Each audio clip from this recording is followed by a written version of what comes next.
Emily was the president of her school. Jack was very popular, as was Emily, where we were in Portland. Andrew is pretty funny and magnetic and is able to make friends. Tyler is doing really well. A tremendous amount of friends.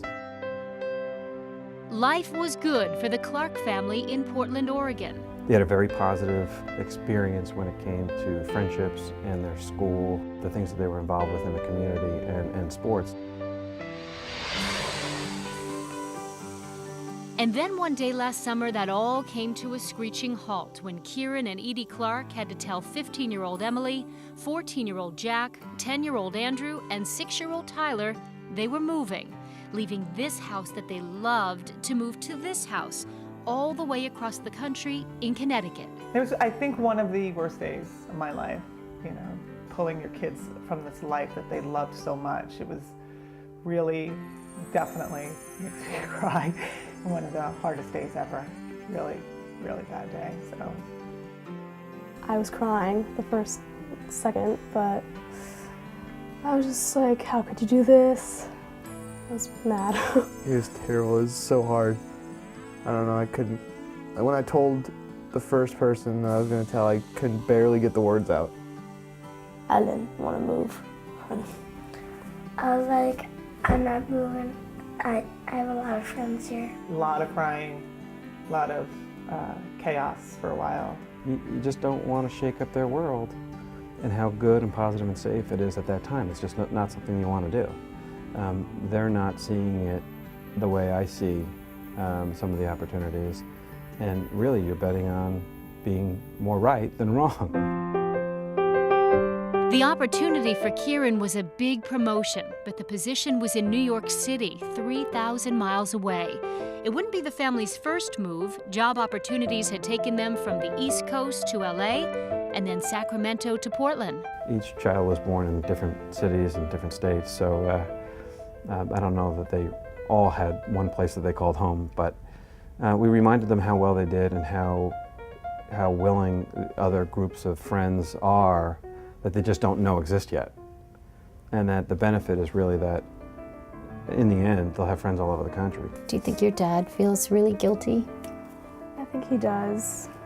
It makes me feel bad, so it's just, I don't talk to him about it that much anymore because he gets kind of, I know he gets sad, so. He had a better job. Yeah, he was gonna work in New York.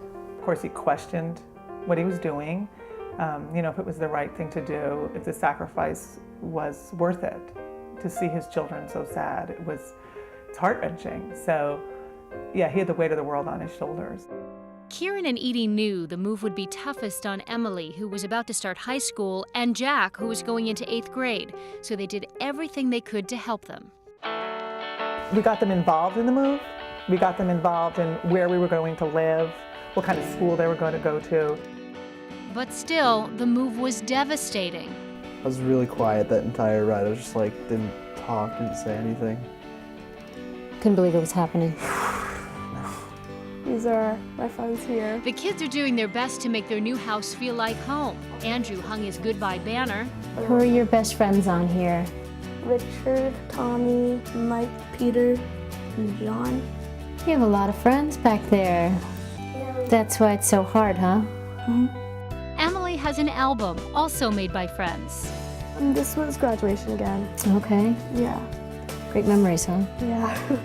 And Tyler put up a license plate. I'm getting a little tired, like I look at it and like I think about working a lot. Feel like home a little bit? Yeah, I tried to make it seem like it. Yeah.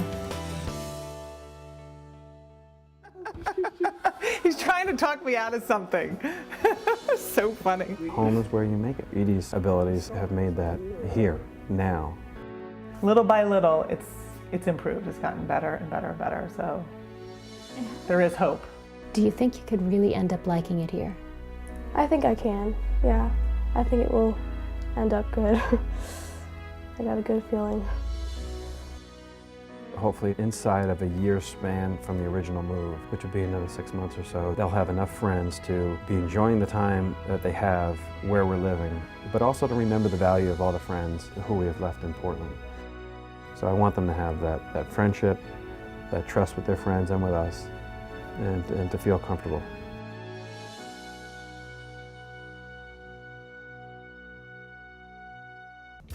What a great family. We are joined now by family psychotherapist Arden Greenspan Goldberg here in the studio. We're so glad to have you. Hi, hi.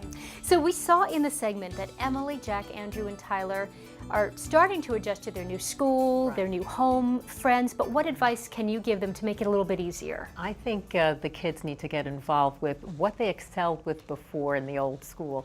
Like Jack needs to try out for lacrosse at school, and Emily needs to get involved in student council. But I think they also need to maintain the bridge with the old school, the BFFL friends, and to have that communication via texting, what have you. And it seems to be always a tougher adjustment for kids who are in junior high or high school. Andrew and Tyler sort of settled right in. Yeah. Harder though for Emily and Jack. Much harder. Teenagers naturally pull away from parents at 14 and 15, and their peers become key to them. So to make a transition when you're not graduating from middle school yet, where you'd be the kingfish in 8th grade, or when you're starting a new high school, would be very different because nobody knows them and they kind of feel like they don't quite matter, you know, so it's very tough. How can their parents, Edie and Kieran, how can they help? I think the parents keep the finger on the pulse. They're always accessible and available with warmth and love and compassion to be there for their kids and to say, kids, they need to check in on them every day, I think, and see, you know, how was it today for you? How are you doing today? We love you. And it's also maybe letting them know that there's going to be some rocks in the path, that this adjustment could take a year or so. Give some advice for the parents out there who are planning a move now. I mean, tough economic times, a lot of people have to pick up and move because of work. Right. What could you tell them? I think that you have to sit down with your children and prepare them for that, and to get their opinions, their thoughts, their feelings as well, that they're part of it.